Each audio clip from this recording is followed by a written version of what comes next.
waɗanda za su koyar da ita Hausa. Ƙasashen Turai da ina ne suna ta aikowa neman malamai, ƙasashen Asiya suna aikowa neman malamai don su koya masa Hausa. A wannan lokacin ne kuma ake daƙile karanta Hausa da koyan Hausa da koyar da Hausa a cikin ƙasa Najeriya. Wannan babban abin takaici ne. An yi hasashen cewa Hausa za ta zama harshe na Afirka wata rana, to ƙila bita da kullun da ake mana kenan.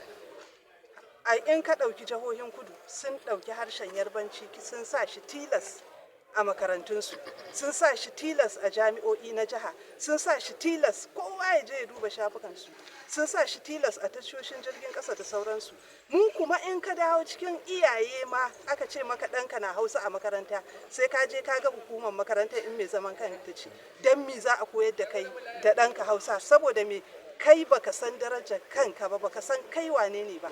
Shi yasa kake wannan, yadda ka ɓace kana so ka ɓadda ɗanka, to sai mun dawo mun makan karatun tanasu, mun koyar da 'ya'yanmu sun san aƙidar Bahaushe, sun san abin da ya ɗaga martabar Bahaushe, sun san yadda Bahaushe ya gagari al'ummomi da yawa kuma har yanzu yake gagarar da dama.